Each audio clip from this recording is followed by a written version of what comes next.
नमस्कार भाइयों, मैं अरविंद कुमार चैनल में आप सबका स्वागत करते हैं। आज हम इस वीडियो में जानेंगे कि लगन क्या है, लगन कैसे आता है, लगन कहाँ से सीखें, अर्थात सफलता की सीक्रेट आपको कई कॉलेज, स्कूल, समाज में सीखा है। बट आज मैं आपको प्रकृति के कुछ प्राणियों, जीव जंतुओं से प्रेरणा मिलेगी और आप उन्हें अपने जीवन में अपनाकर असफल कभी नहीं होंगे। अर्थात जो काम अपने से ठोकर खाकर सीखते हैं वही अनुभव जीवन भर काम आता है। ठीक उसी प्रकार कॉलेजों का तो बात ही है, लेकिन कॉलेज के साथ साथ यदि हम ये प्राकृतिक जीव जंतुओं से कुछ शिक्षाएं यदि प्राप्त करते हैं, वो भी हमारे जीवन में बहुत ही महत्वपूर्ण योगदान देते हैं। आइए बंधुओं, हम आज जानते हैं कि प्रकृति के ऐसा कौन सा प्राणी है, कौन सा जीव है जिसके हम अवलोकन करके उनके मार्गदर्शकों को समझने का कोशिश करेंगे और चलने का प्रयास करेंगे। सबसे आलस्य यदि है तो मानव समाज में है, क्योंकि अन्य प्राणी ऐसा आलसी नहीं होते। देखो बंधुओं, आप सभी ने ऊँट को देखा होगा। ऊँट रेगिस्तान का जहाज भी कहा जाता है, जबकि ऊँट से कई गुना तेज हमारे हॉर्स घोड़े दौड़ते हैं। फिर भी हम घोड़े को जहाज नहीं माना, हमने रेगिस्तान के जहाज ऊँट को माना। क्यों? क्योंकि ऊँट रेगिस्तान के बालू में, धधकती धूपों में, लहकते अंगारे की तरह गर्म बालू में भी उसी शान से अपनी पीठ पर 200 केजी का लोड लेकर समान गति से सदैव चलते रहते हैं। अर्थात व्यक्ति को ये समझना चाहिए कि परिस्थिति कैसे भी हो, परिस्थिति अच्छा हो बुरा हो, परिस्थिति के अनुसार ही व्यक्ति को ढालना होता है। अर्थात क्योंकि कोई भी विपदा, कोई भी समस्या ज़्यादा दिन के लिए नहीं आता, एक दिन उसको समाप्त होना होता है। इसीलिए बंधुओं, विपद से कभी घबराएं नहीं, समाधान करने का प्रयास करें। जिस तरह से रेगिस्तान में ऊँट अपने गतिशीलता को मार्ग नहीं बदल देते, बल्कि उसी लहराते रेत में सदैव चलते रहते हैं, ठीक उसी प्रकार आपको गर्मी, धूप, बरसात, मौसम के अनुसार नहीं, अपनी लगातार मेहनत करने की आवश्यकता होती है। जिस व्यक्ति के अंदर काम करने की साहस, उत्साह, लगन विद्यमान हो, वह कभी भी असफल नहीं होता। बंधुओं, इस तरह से हर एक व्यक्ति को अपनी परिस्थिति के अनुसार समय पर ढलना ही उचित होता है। जो व्यक्ति ढलने सीख गया है, मेहनत करने सीख गया है, वही व्यक्ति आगे बढ़ने में सक्षम होता है।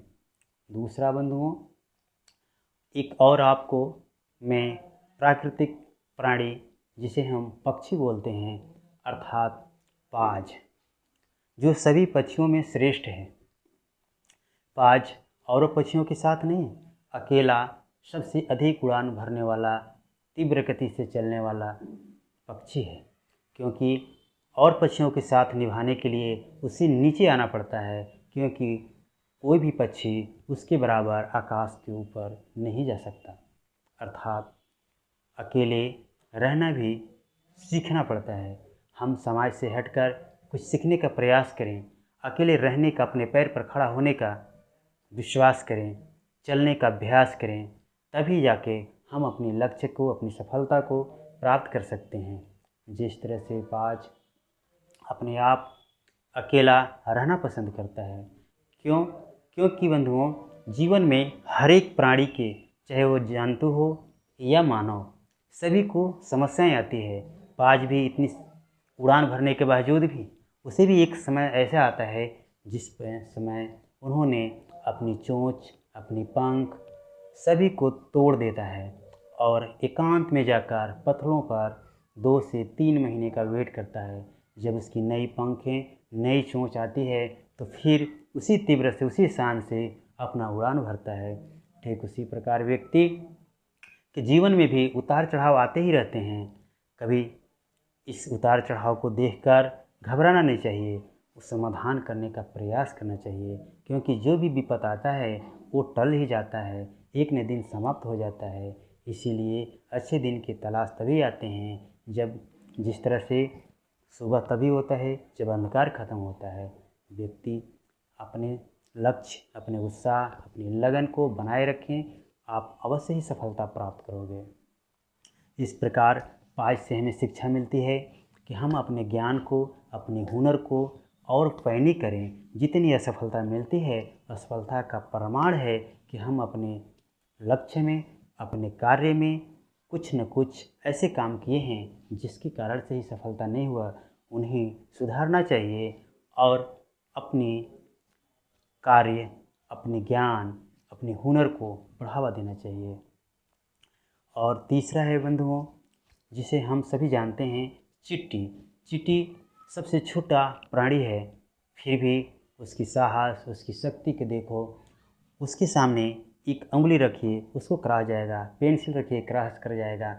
आप उसके सामने पहाड़ भी रख देते हैं, फिर भी वो क्रॉस ही करेगा, क्योंकि अपना लक्ष्य को विमुख नहीं होता, वो आगे चलता ही रहता है। दूसरी सीख कि लगातार इससे हमको मिलता है कि हमें अपने कार्य में बाधा आने के बाद भी रुकना नहीं चाहिए, लगातार मेहनत करते रहना चाहिए। और बंधुओं, चींटी गर्मी में पूरा गर्मी अपने खाद्य पदार्थ को एकत्रित करता है और जाड़े में वह आराम से रहता है और खाता है। बंधुओं, वो शिफ्ट करने के टाइम में ये नहीं देखता कि हमें कितना शिफ्ट करना है, कितने दिनों की करना है, उसकी जितनी क्षमता होती है उतना करता है। ठीक उसी प्रकार बंधुओं, हम अपने आलस्य को त्याग करके जितनी हमें ज्ञान है, जो मेरे को हुनर है, हम इतना कार्य करें कि जितना हमारा कार्य करने की क्षमता है, अपनी क्षमता को पूर्ण उपयोग करिए। फिर देखिए, ठीक लक्ष्य जो 6 महीने का होगा वो आप उसे 4 महीने बीतते ही प्राप्त कर सकेंगे। अर्थात सफलता में सबसे बड़ी जो कामयाबी है चिट्ठी से मिलने वाला, वो है अपने आप को आलस्य से दूर रखना, अपने आप को मेहनत करना, अपने आप को समस्याओं से कभी नहीं घबराना। इन सारे बंधुओं, ये हमें चींटी से सीख मिलती है, क्योंकि छोटा भी चींटी बड़े से बड़े वजन लोड को भी एक साथ मिल करके आराम से ले जाते हैं। उसी प्रकार हम अपने कार्य को, अपनी सफलता को प्राप्त करना यदि चाहते हैं तो हमारे अंदर पाज, ऊँट, चिट्टी, इन की जो हमें सीख दिया है, ऊँट से सीख मिलता है परिस्थिति के अनुसार ढलना चाहिए, मेहनत से नहीं घबराना चाहिए। ठीक उसी प्रकार पाज से हमें शिक्षा मिलता है औरों से अलग हटकर कुछ कार्य करना चाहिए और अपने कार्य के प्रति समर्पण हो जाना चाहिए, तभी जाके हमें सफलता प्राप्त होती है। ठीक उसी प्रकार चिट्ठी से भी मेरे को शिक्षा मिलती है कि हम अपने कार्य को लगातार बिना रुके करते रहें, तभी मुझे अपनी सफलता में प्राप्त कर सकते हैं। बंधुओं, इस छोटी सी कहानी से हमें ये शिक्षा मिलती है कि हम प्रत्येक व्यक्ति को अपने कार्य को, अपनी सफलता को प्राप्त करना यदि है तो हमें अपने मन में अपने कार्य के प्रति लगन, उत्साह, सहनशीलता, सहिष्णुता, सारे भावनाओं को विकसित करना होगा और लगातार मेहनत करना होगा, समस्याओं से डरना नहीं होगा और हम अपनी इन सारी समस्याओं को तभी पार कर सकते हैं जब हम अपने आप में पूर्ण इच्छा से किसी कार्य को करने की कोशिश करते हैं। बंधुओं, एक छोटी सी कहानी मैं बताना चाहूँगा कि जिस प्रकार हाथी में इतनी शक्ति होने के बावजूद भी एक रस्सी नहीं तोड़ती, क्यों? क्योंकि वो बचपन से उस रस्सी में बांधा हुआ रहता है। उसे ऐसा लगता है कि रस्सी बहुत मजबूत है, हम नहीं तोड़ सकते, इसीलिए अपनी महावत के इशारे पर वो हमेशा चलता रहता है, जबकि उसके अंदर इतनी साहस, इतनी शक्ति है कि ऐसी रस्सियों को वो कई रस्सी तोड़ सकता है, बट तोड़ता नहीं। ठीक उसी प्रकार बंधुओं, हम समाज के वातावरण में जैसा ढल जाते हैं वैसे ही मुझे प्रवृत्ति बन जाती है।